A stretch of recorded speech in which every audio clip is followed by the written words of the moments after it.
You're live, Reverend Diane. Reverend Diane, can you hear me? Yes, ma'am. Can You, you hear we're me? we're live. You need to be talking. I don't supposed to be talking. Go ahead. Martha's coming in. I She need you is. Is to do the Martha? opening. I need you to do the opening, Reverend Diane.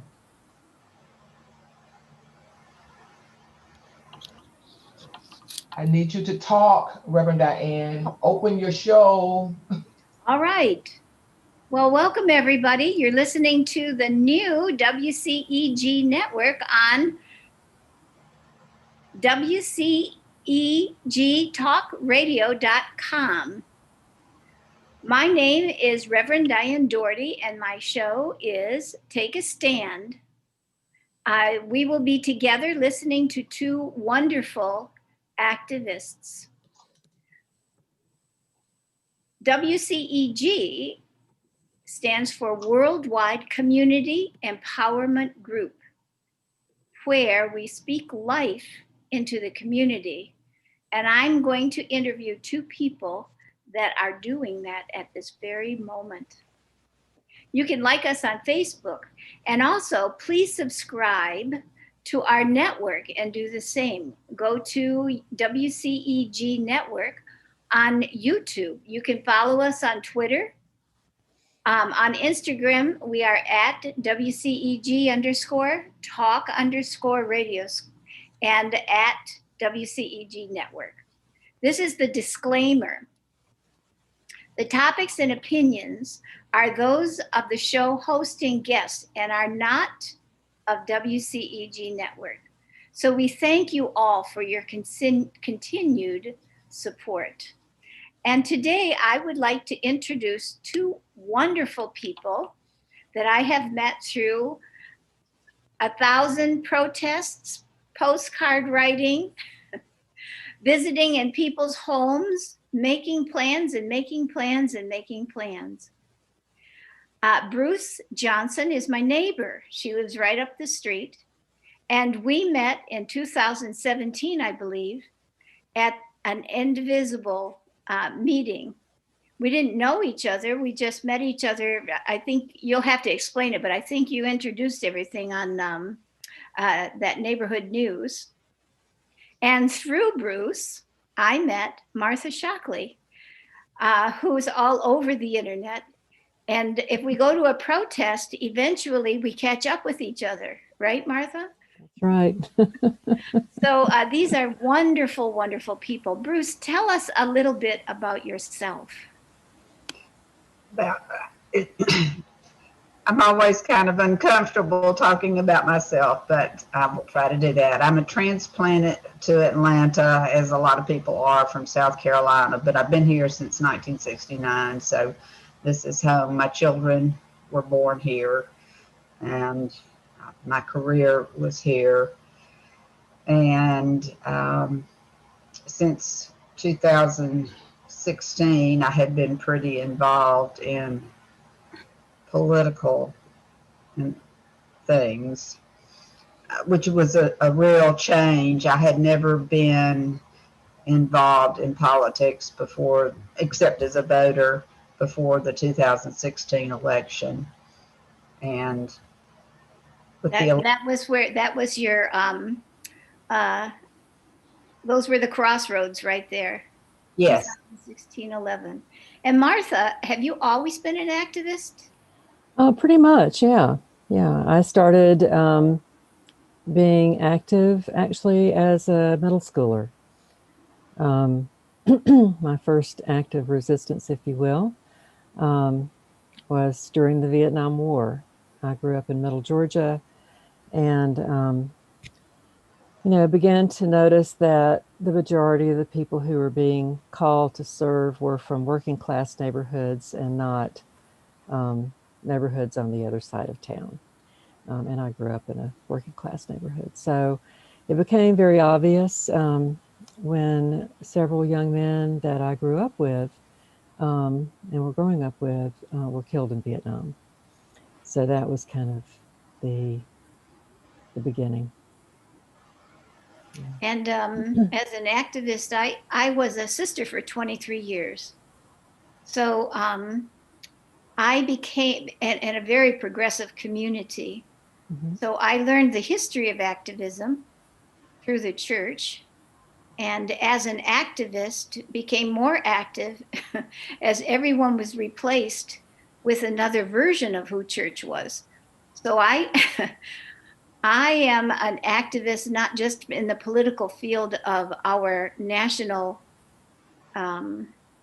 issues, but also within the church. And it has added an entirely different framework to what I think we need to do to reimagine who we are as a people. Martha, could you tell us a little bit about Indivisible? Yeah, so Indivisible came together just after the day after the 2016 election. Former congressional staffers were sitting around with their friends, talking, commiserating over the loss of the election and the election of Donald Trump, and began to think about what could be done. And they had been on the receiving end of the conservative movement that came about through the Tea Party.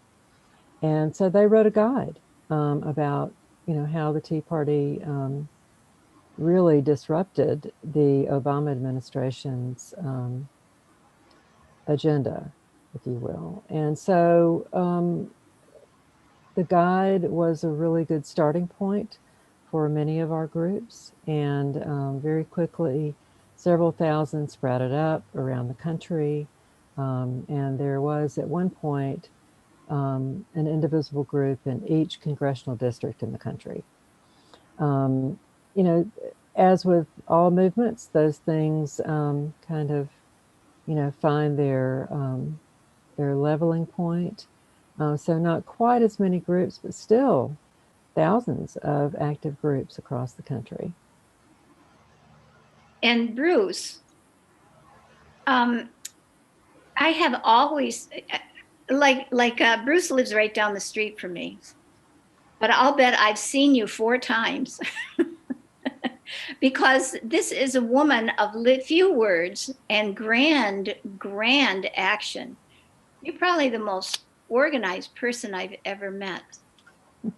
Your skills and your talents just far exceed anything in my imagination. How do you interact with the indivisible group to pull all of us together to do what you do? Well, thank you, first of all, for the compliments. I really appreciate that. That embarrasses me. Um, Your proper response, I'm telling you both right now. How discerning of you to notice. It's really hard to say. I can't do it myself. well, I think with the election, the 16 election, and afterwards, when we first came together, I guess one of the first times I met you, when a group of people who had been to the Women's March in Atlanta wanted to go further. And so we got together, and it sort of felt as if we were floundering. We really didn't know where to go and how to do it, how we wanted to interact with our elected officials and so forth and so on. And I can't really remember how I stumbled onto Indivisible. It might have been seeing the co-founders on TV. I'm really thinking that was how I first became aware of the concept and started following them online. And Martha, I can't remember how you and I met. Yeah, I'm not sure that I remember, Bruce. I remember. Was You it were at there? a protest? It wasn't. Do you remember at that first Baptist church in Oakhurst? Is it Oakhurst? Yeah. Oh, okay. So you both came We to were that. all there, Okay. and I sat near you, Martha, but I Okay. never found Bruce because I was looking for a guy. And I think you you contacted me afterward, and I realized that you were an excellent organizer, because I'm very, very, very, very busy. And I thought I just can't do all of the organizational pieces that are necessary to get us together. And then all of a sudden, I get an email from you, and you have everything like lined up like a house of cards. Not cards, has to be a different framework. Yeah, well, I hope the House of Cards is not a good analogy. Well, I think it was just persistent. I mean, people, a lot of people expressed a lot of interest, and yet there didn't seem to be somebody really stepping up to gather the email addresses and to start the communication. And I just felt so strong about what was going on that I just decided to do it. I mean, I had been a manager in my career, and I guess some of the skills and practices that I used then in my professional life just sort of moved over to organizing this group. I guess I say I was not involved in politics, but I did at one point during my career with the state organize a coalition of professional groups that represented different groups of state employees. And I think that probably helped me pull together people who had some overlap in what they wanted to do, but also had a lot of separate interest in the respective groups, if that makes sense. It does. And the reason I'm highlighting both of you is because I think ordinary people can do extraordinary things at a time in our lives where it's called together. And there's a movement, like a spirit, that just says, we've got to stand up and get this done. And personally, I happen to look at all of the unpaid positions of people that are doing the organizing, and they're all women. And the reason I think that that is something that is to be carefully reflected on is because I think that we can multitask and get something accomplished, but are totally not cognizant of those skills that we are developing. And therefore, I think all of us should have a place in Congress. If I weren't so old, I would be running for a position. But Martha, tell us, how does your activism impact the work you do at Emory? You're on mute. They're very separate, really. I mean, my day job is my day job, and my activism is separate. Certainly, the work of democracy is the work that many of our civic institutions engage in various ways. And, I think part of our job as citizens really is to protect that civic infrastructure. So I certainly have plenty of friends at work who have been involved in various things over the last 4 years, particularly with voter registration and that sort of thing. And as we move into this next area of engagement, I think that we'll be engaging more and more institutions around us. Indivisible Georgia 4 is planning on doing a series of civic institutes, if you will, that will engage the community on, how you can turn around and engage your government. Because we think that the more people understand those concepts, the stronger the democracy will be overall. That's really enlightening. I was looking at the last long sheet that you put out about Indivisible, and I see that people are making plans to kind of push in different directions. We did an awful lot of work with voter registration. I know there are other groups that are working with gerrymandering. I don't know if Indivisible is. Are they working with gerrymandering issues in Georgia? Yeah, I think that,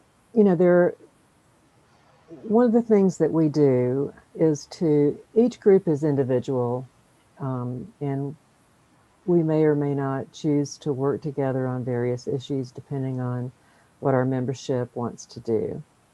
However, I think everyone is very concerned about gerrymandering this year because voter suppression that's just one of the tenets of voter suppression, right? Yes. So, all of our members are concerned about that. We will be working with various organizations over the coming year. We don't necessarily need to lead the work in order to do the work. So I think we've all learned how to figure out who best to do that, and the question of, is it mine to do? And so ours is not to lead this particular fight necessarily, but we will certainly be involved in it. Which is one of the gifts of Indivisible is there's like a rest time, but then when something is needed, we pick up the phones and start calling and writing. And Bruce, how many postcards did you set out on your? Bruce has a porch.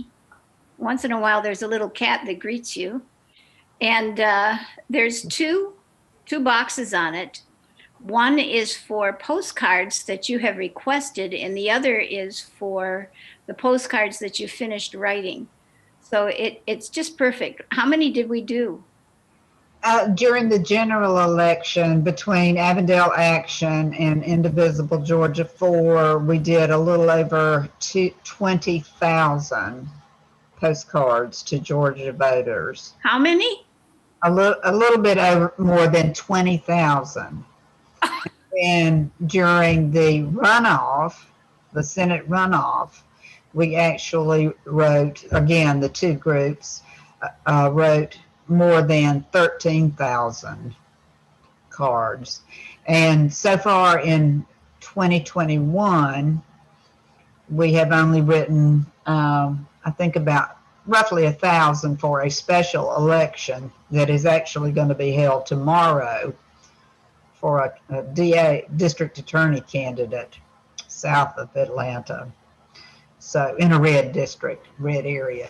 So yeah, we have been pretty active. And of course, right now, if members want to, they can come by my porch and pick up one card to send to Speaker of the House, Nancy Pelosi, thanking her for her leadership, her long-term leadership, but particularly the fraught times in which we live. I think that's wonderful. Yeah. That's going to be a great campaign. But what you two are focusing on for me is the necessity of having the coordinator to gather the simple tasks that others can just drive to the driveway, pick up, do the task, send it in, and it makes an enormous difference. And another thing that you all do is when there's an issue like House Bill 60, the voucher bill that is in the session now, which would be devastating, most particularly to rural areas. House Bill 60 is a request for funds from private and public schools to use monies for their schools, most particularly because this is their reasoning, children were not able to go into school and have face-to-face teaching. Therefore, the money should be distributed to private and public schools, private schools and charters. The reality is that once those monies leave that pocket, there aren't any many private or public schools in the rural areas. And the people that send their children to those schools have money. They already have money. So there's no restriction on any cap. In addition to that, the funds are taken away from those that need it the most. And it further devastates the budgeting to the schools that are in most need of wraparound services as well as education. So I was really excited when I saw that you published that, Bruce. And on the bottom is always the list of who do you call? Because you tend not to do it if you don't know where to go. So it's a one-stop shop at the Johnson House. Well, I do think that alerting people to who to call, give them the number, give them the email address, if that would be appropriate, and even some suggested language helps people, because it can be intimidating to try to contact your local or your elected representative.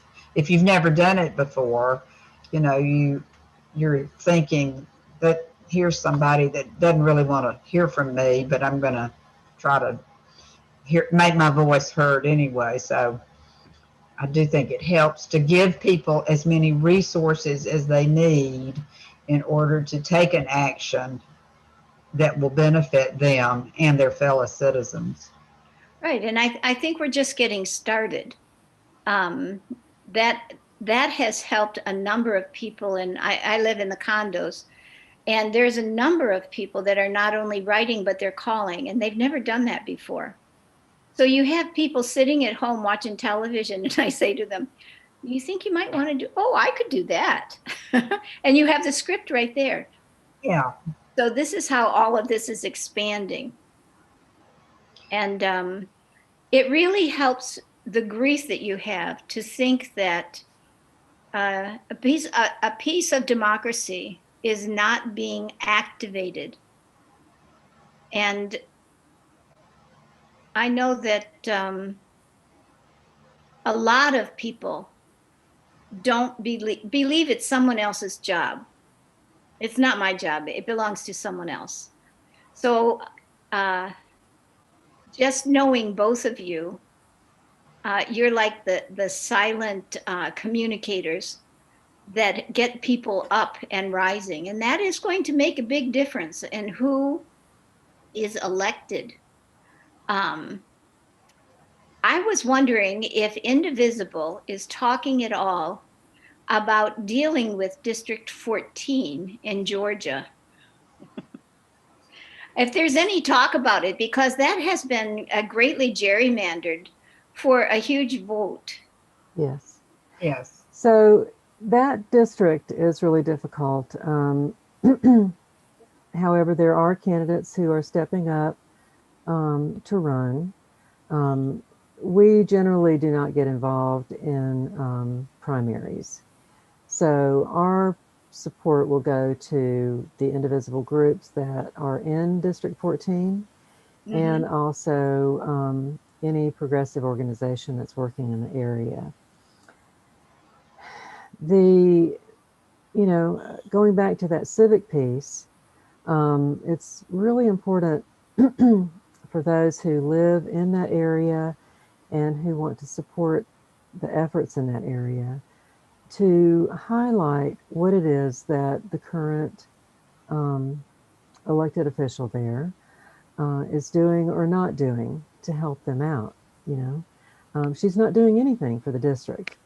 As a matter of fact, they're businesses in Rome in particular are beginning to lose some business because people have decided to not have anything to do with that area. So they're feeling quite an impact uh, from the negative aspect of having someone that is a lightning rod the way she is. In general, we do not get out and talk about her.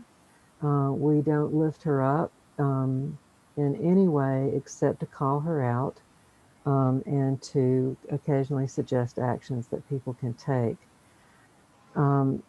It's important to not give these demagogues oxygen so that their star rises, because that is just like breakfast for them. You know, it's their Wheaties. So we want to make sure that we're careful about talking about them except in ways where we're discussing how we can help. There is a really good super PAC called No Dem Left Behind. Say that again. No Dem, DEM, Left Behind. Oh. And they are a super PAC that collects money to run congressional districts that are in majority rural districts. They did a lot of work in the last election up there and made a big difference in pushing the needle. So we're really looking forward to seeing what they're going to do. I believe the Democratic Party up there has a congressional district task force that people can donate to if they want to. So right now we're just looking at how to build capacity there and also contacting our own elected officials in DC and asking them to remove her. You know, she is a dangerous person. She has incited violence and has threatened violence. So we're still not sure why she's seated.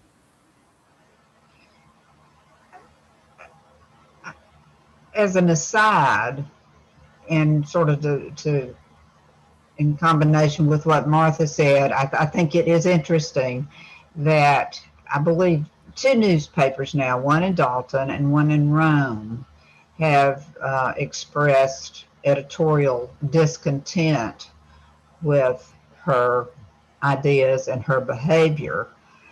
And I think that that's where the pressure needs to come from, is from within the district. And even further afield, I suppose, a conservative Washington Post columnist had a piece just recently that sort of made me laugh, because he was suggesting that the Georgia GOP should gerrymander her out of her district, which is sort of funny. I heard that. Yes, I think that's so funny. But yeah, you know, I looked at the election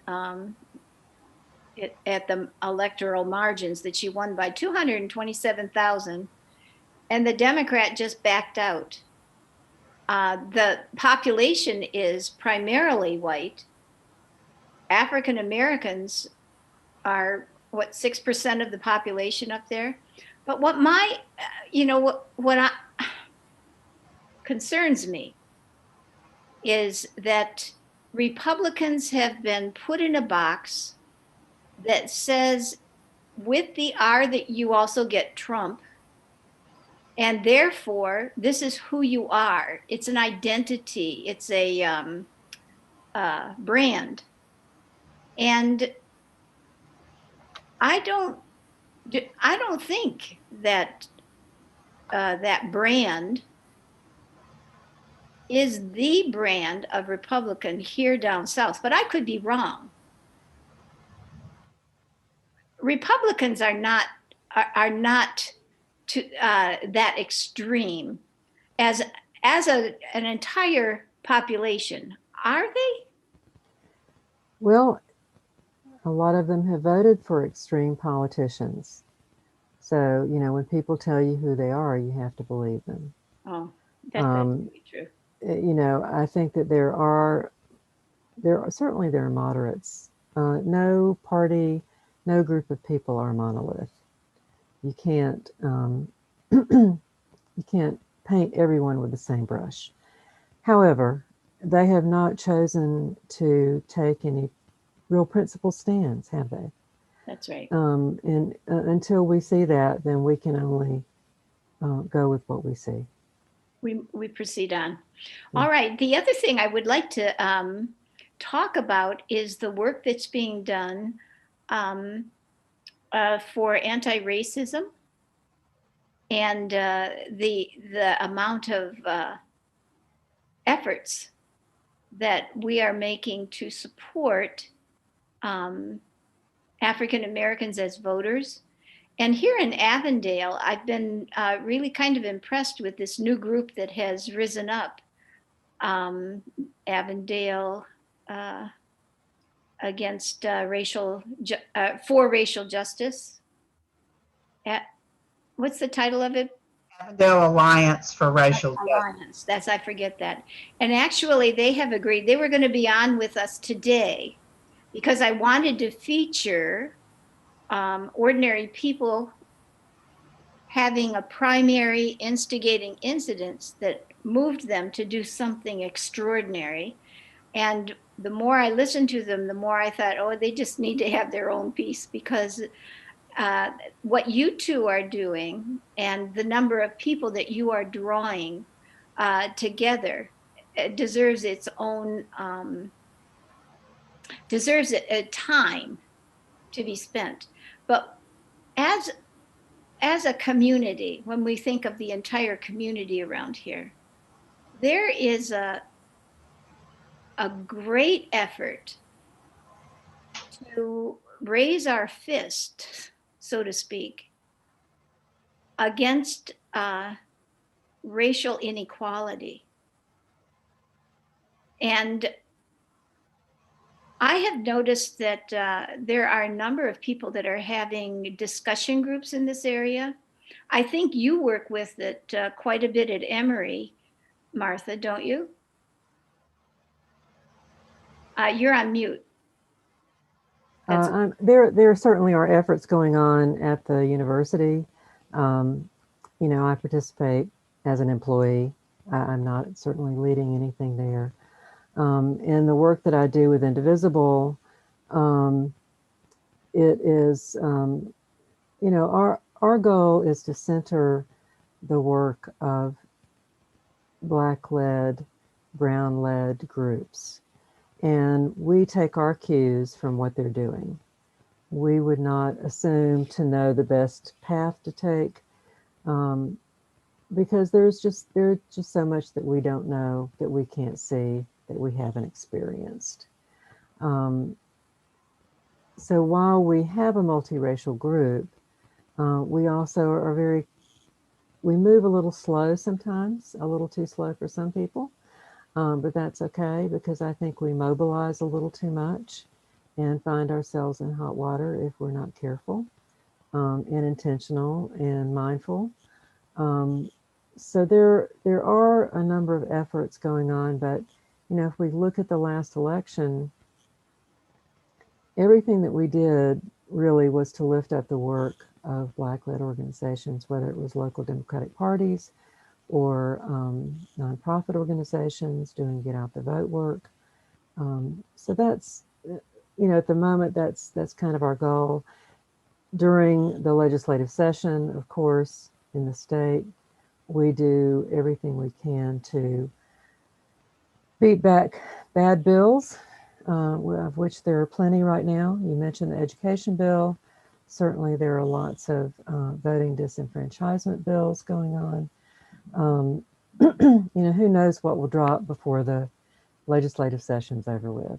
So that our job really is to be as loud as possible when those situations arise and try to beat those back. How do you express, how does Indivisible push back on bills?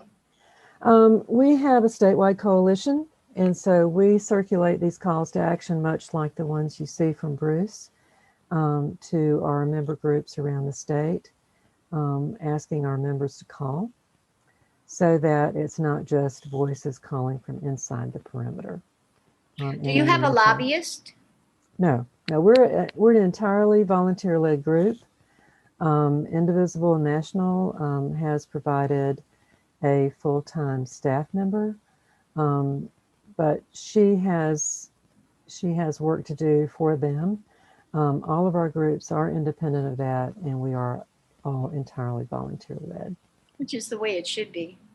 Yeah, well, there are places for all kinds of activism and all kinds of there are plenty of opportunities for many different ways to do this work. That's right. And Bruce, Yes. in terms of indivisible, I lost my train of thought. Well, let me jump in then, and then you can stop me. Back to the If you can wait a minute, Martha said she might have to go back to her day job. No, my day job, it needs to not be discussed. That's what I'm saying. I'm retired. I don't have a day job. I like it that way. I want to go back to the Avondale Alliance for Racial Justice. It is a new group. It's very dynamic, and fortunately, a lot of people who are members of Avondale Action are also members of the Alliance, and we cross-pollinate quite a bit. We've, had some joint efforts in terms of our school supply drive in the fall, and we just recently had a community drive in commemoration of the Martin Luther King Jr. holiday. I don't think it's an exaggeration to say that you pick a topic, one can pick a topic, and there is an element of racial discrimination in it. It's not just election related. It's healthcare, it's jobs, it's the environment. I mean, I'm sorry, we really do have a lot of work to do. So I guess I say that to say that to my way of thinking anyway, and Martha might feel differently, most everything that we do in terms of trying to hold elected officials accountable has an element of racial discrimination at its core that we are trying to overcome. One of the writers that I really like said, the tentacles of this are spread into the government, the institutions, religions, and corporations. Oh, yeah. So you're correct. You can focus on one area, but then it shows up in another and another. So there has to be like a cleansing or a communal understanding that humanity is the focus of all of this, and that we need to recognize, regardless of color, sex, religion, we are human beings first. And from that humanity, we need to expand democracy to accept and create an architecture that promotes equality for everyone. And that's our job. We do it in our families, and now we're doing it. I think a lot of the tension that's come about is because we're doing our jobs. We're expanding democracy. And as it is expanded, it hits up against other people in various ways. And they are having difficulty processing that because their image or their beliefs are challenged. But if you get all the way down to the root, when we see each other as human beings that are deserving of respect, dignity, and full participation within our structures at every level, wherever they go, then we will lead a pathway for the next generation. And so that's why I'm so proud to know both of you, and that we can support each other, and the great human beings that come our way that we meet. Could you talk a little bit about your families, and how has what we've experienced in our broad society impacted family life? And I can start. In our family, we have a brother that lives in a state that has totally influenced him in such a way that he can no longer see other people's points of view. So we sit at a table or talk to him. We cannot in any way discuss anything of what we think is important in terms of the growth of democracy. And it's very painful, to tell you the truth. I'm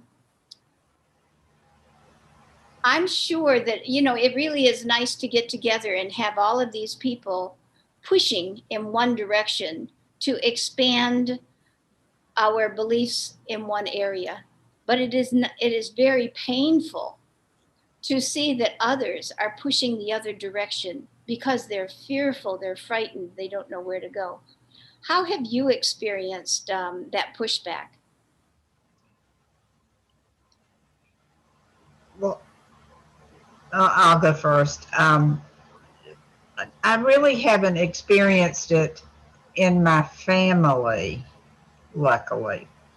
But I will say that in getting together with friends who are progressives, that issue is one of the ones that comes up most often, is how do I continue to relate with this family member who does not view things in a progressive manner. In fact, I have a friend who shall remain nameless, who has a close relative who actually is a newscaster for Fox News. And obviously that creates some dissonance at the Thanksgiving dinner table. And I don't have any magic bullet for that. I do not believe that my talking to people who have bought into the big lie does any good. Maybe Martha has had a different experience. Maybe Diane, you've had a different experience in trying to talk people out of their views. It doesn't work. And therefore, what I tend to do with, and I have Republican friends, I do, not very many, but a few. I think the best thing to do is either stay silent or try to point out the truth in a non-confrontational way that says nothing about their value system, but just try to point out the truth. Yeah. So I think first of all, we need to acknowledge that we're not going to talk anybody out of anything, and that the most and that actually you can push people further into their corner the more we push back. So while I don't have contact for many reasons with many of my relatives at the moment, distance being one of them, there are people in my life that I don't have conversations that I would call political, but for example, I know someone who doesn't believe that the COVID-19 virus is as bad as everybody says it is. And so the first time I heard him say that, I was like, well, have you known anybody who's had it? And this was a little earlier in the pandemic. And he was like, well, no, actually, I don't. I said, well, you know what?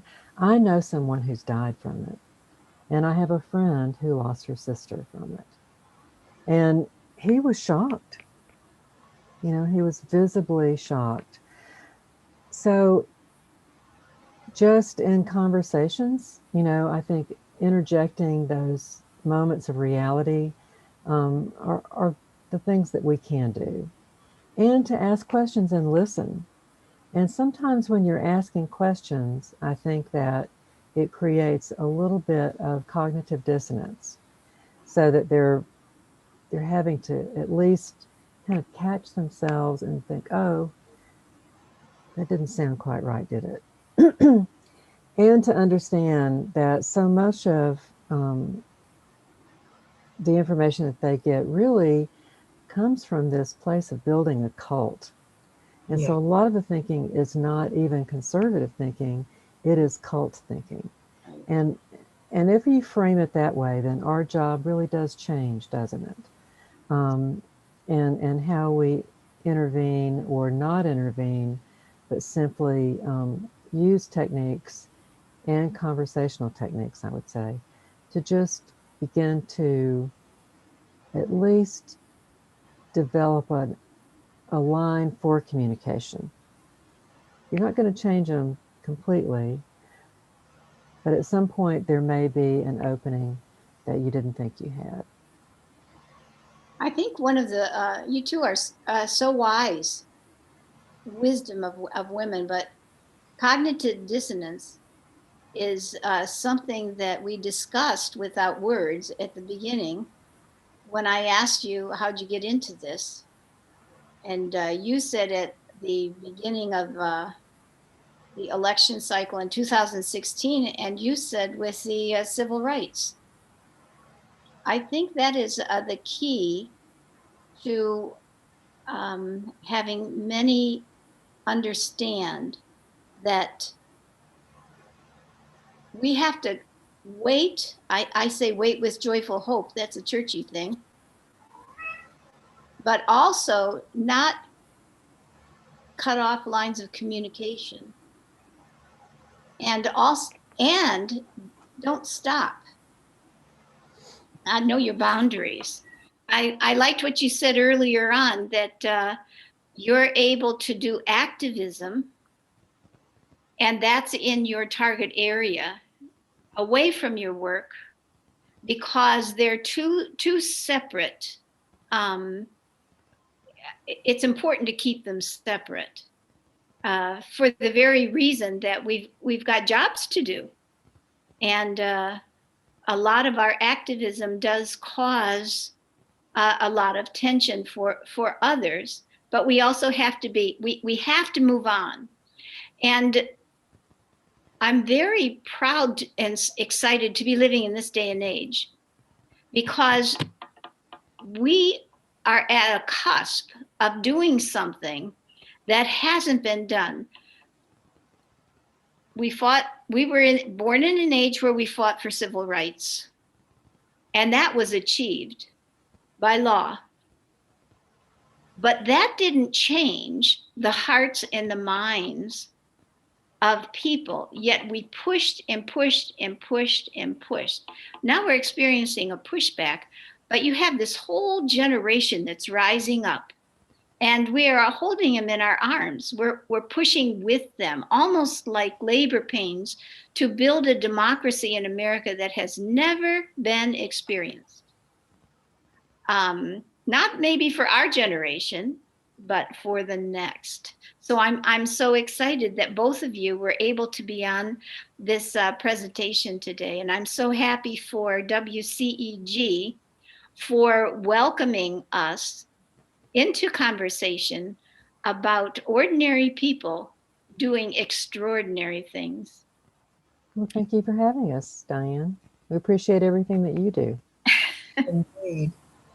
Indeed. And for all of the listeners, who think that they're not doing anything.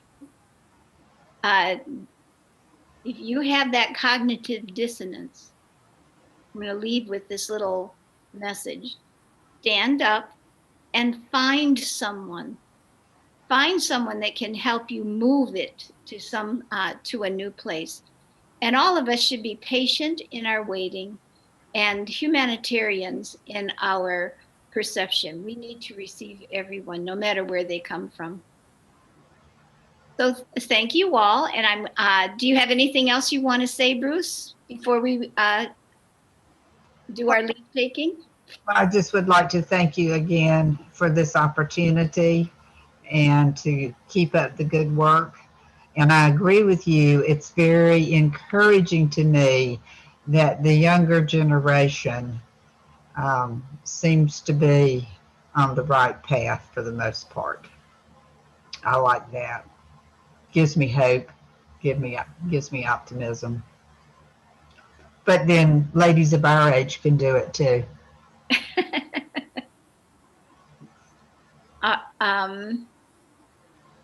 Anything you want to say, Martha? Yeah, I just say that, 4 years ago, I think that most of us, were in a state of disbelief, and we had no real hope. But we discovered that people were ready to take action, people who had never done anything before of this ilk, and that we need to keep that in mind, that what we've done is something that people really didn't think would happen. We had lots of naysayers. We had lots of people who were disparaging us, actually. And so we've proved them wrong, first of all. And I would say that, as you said, the majority of people who've done this work have been women. And we are great multitaskers. And we were up to the task of taking on these people of darkness and of shedding light, and we'll continue to do so. And another thing, you're just so wise, honestly, both of you. I just was thinking about spaghetti and how it's all interconnected, when you put it in a bowl. And that's what women are. We connect with so many different parts. The structure of a hierarchy where one person takes over and does everything just hasn't worked. But when we work, we use, in a circular way, the skills and talents of everybody. So Martha does something that Bruce joins in on, and Bruce gets us all together with her talent to let us know which direction we should go in. And I get the opportunity of having both of you on this talk radio show to tell people that spaghetti is good. Make your connections. But nobody has to be the leader. No one has to take all the responsibility for themselves.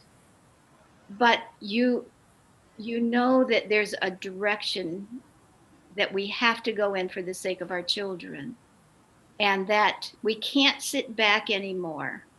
And you can write a postcard, you can write a letter, you can call a representative, you can learn who they are, know the democratic process, and help us expand it for the America of the future.